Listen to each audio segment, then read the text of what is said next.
Bonjour à tous, Camille Delpé, chef de projet en charge du pilotage de l'expérimentation Territoire zéro chômeur pour la ville de Paris. Aujourd'hui, je vais vous parler de l'expérimentation et de la présentation du projet à Paris. Quand on entend parler de chômage de longue durée, on pense souvent à des chiffres, à cette réalité bien ancrée dans notre paysage depuis plus de 40 ans, qu'on ne parvient pas à faire changer de manière structurante. Mais ces chiffres, ce sont aussi une réalité très concrète, c'est des personnes, des compétences nombreuses et variées auxquelles le marché du travail tourne le dos. C'est aussi un coût important pour la collectivité, un coût direct et indirect, et finalement une situation assez paradoxale quand on constate sur les territoires que de nombreux besoins locaux demeurent sans réponse.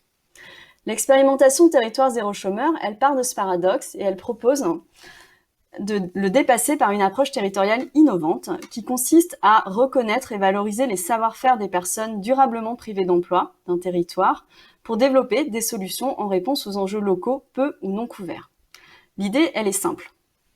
Il s'agit de considérer les coûts de privation d'emploi comme une capacité d'investissement. Le principe va être de réorienter ces coûts vers des structures dédiées, les entreprises à but d'emploi qui sont créées localement. Avec cet apport, les entreprises à but d'emploi vont être en capacité de recruter en CDI, sur la base du SMIC, des chercheurs d'emploi de longue durée du territoire et de valoriser ainsi leurs compétences pour développer des activités utiles et nouvelles car elles répondent aux besoins non couverts. Ainsi, en valorisant les savoir-faire, on crée de l'emploi supplémentaire et on imagine des services nouveaux qui concourent au développement du territoire et au bien-être de ses usagers, habitants, collectivités, entreprises.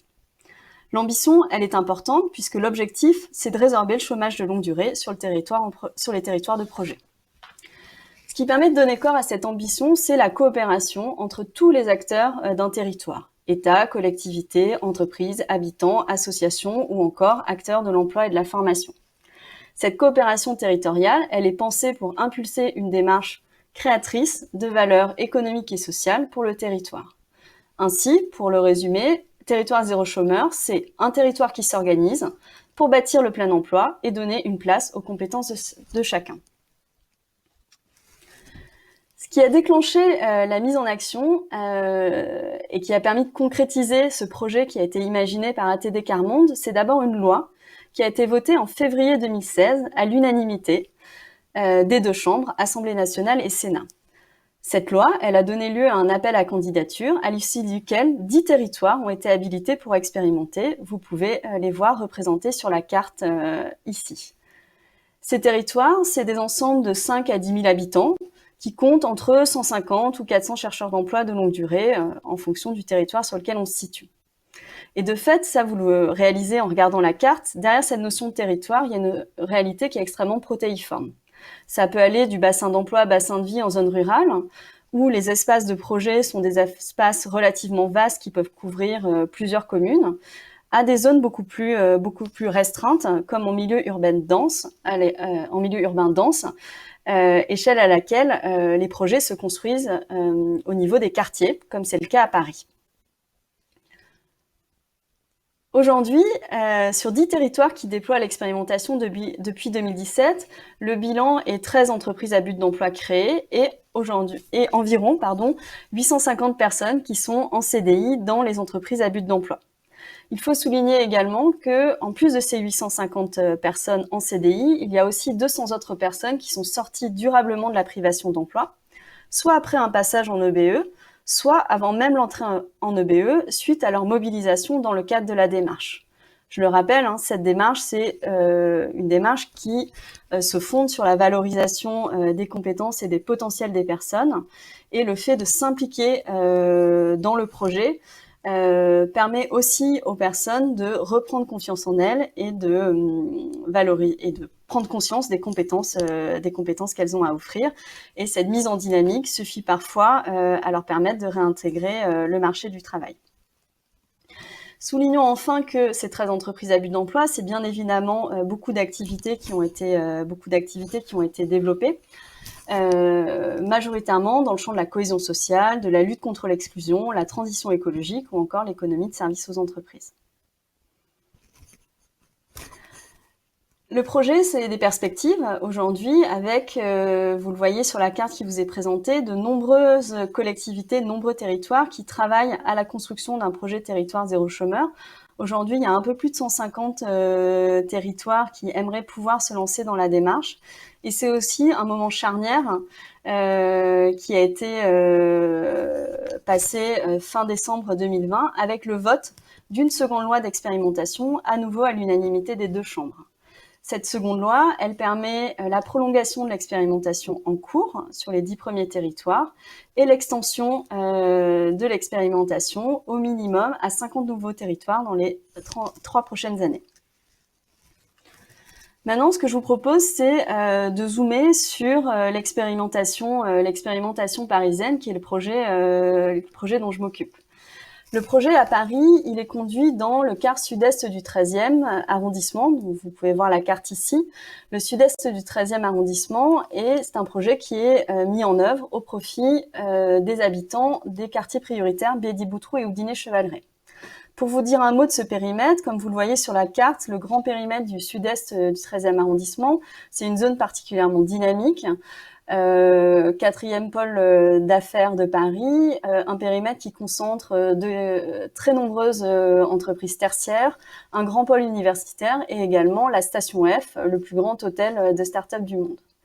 Et aux franges de ce périmètre, deux quartiers prioritaires, Bédi-Boutroux et Houdinet-Chevaleret, au profit desquels le projet est déployé, qui sont deux quartiers qui bénéficient assez peu, ou trop peu encore, de la dynamique du périmètre alentour.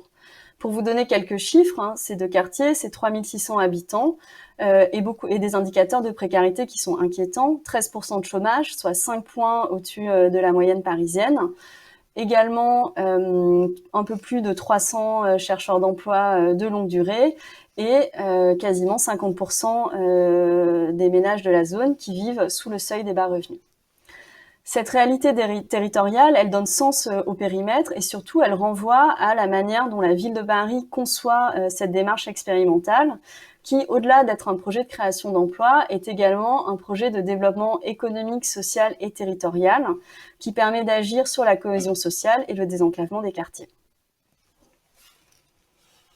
L'ambition sur ce périmètre, pour réussir l'expérimentation, c'est d'arriver à produire une solution d'emploi pérenne et de qualité pour environ 200 personnes.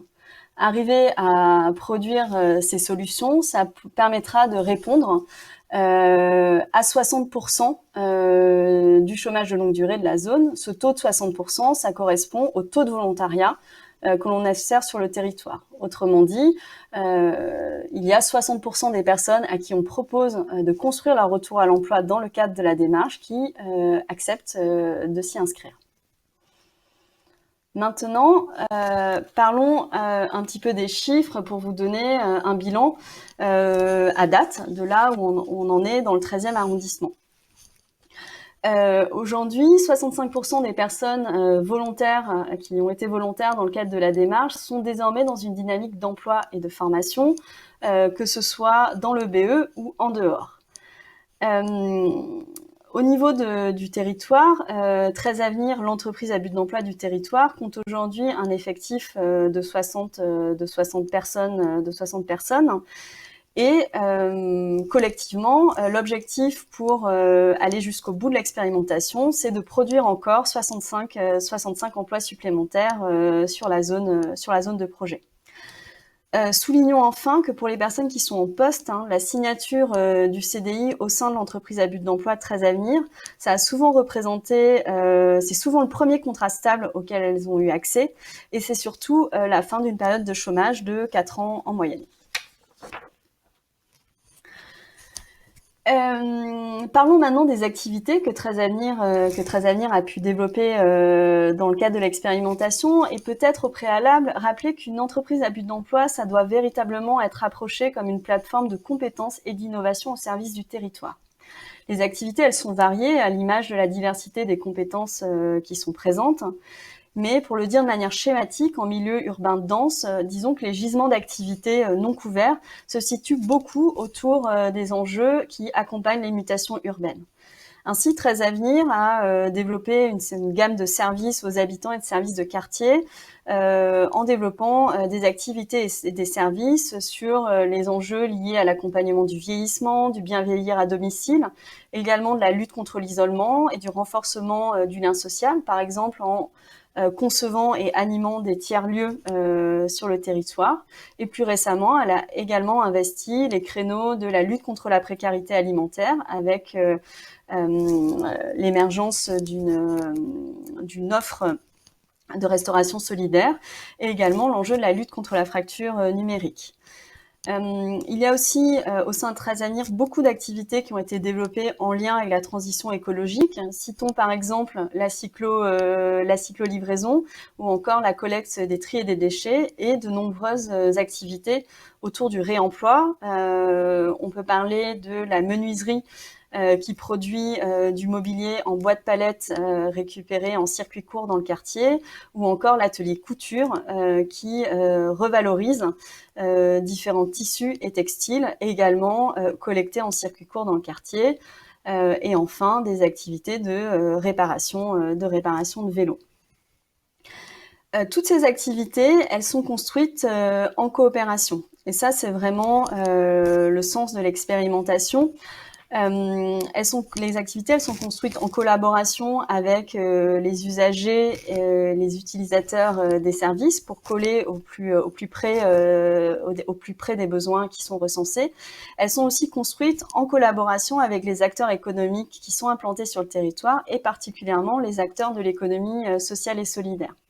Très souvent, l'activité, elle émerge dans une rencontre entre une entreprise à but d'emploi qui apporte ce que sont ses forces, à savoir un ancrage territorial et une capacité à mobiliser des compétences et des ressources humaines sur son territoire, et un acteur de l'économie sociale et solidaire qui est apporteur d'une expertise métier et d'une solution technique.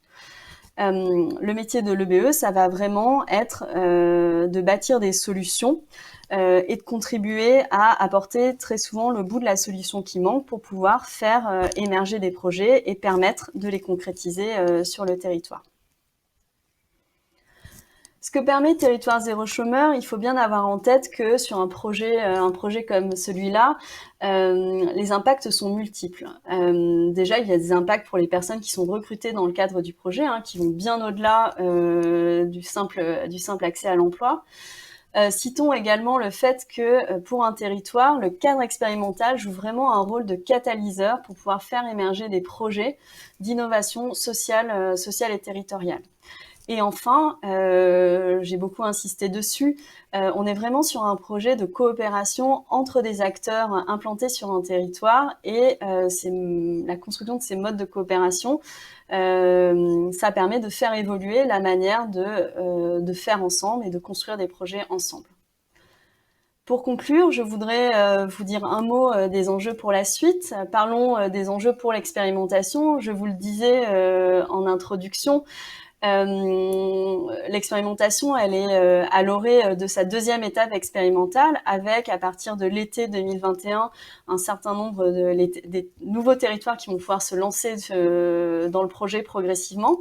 Et puis déjà, en ligne de mire, la volonté d'aller vers une troisième étape expérimentale qui permettra la pérennisation de la démarche à l'échelle nationale.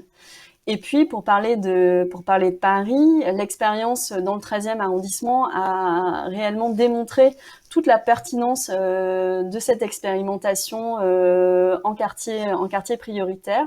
Et donc, on a aujourd'hui sur le territoire parisien 4 arrondissements qui sont en train de construire leur projet Territoire Zéro Chômeur. Donc, ces arrondissements sont le 17e, 18e, 19e et 20e. Ils construisent des projets qui concerneront des quartiers situés aux portes de Paris, et ces arrondissements, dès que les projets seront prêts, les proposeront à l'habilitation. Voilà, je m'en arrête là pour la présentation du projet, et pour ceux qui aimeraient en savoir un peu plus et aller plus loin, je vous ai mis en fin de cette présentation des liens internet vers les différents sites des associations nationales Territoire zéro chômeur de longue durée et Expérimentation territoriale contre le chômage de longue durée, et également le lien vers le site de 13 Avenir, l'entreprise à but d'emploi du 13e arrondissement. Je vous remercie. Au revoir.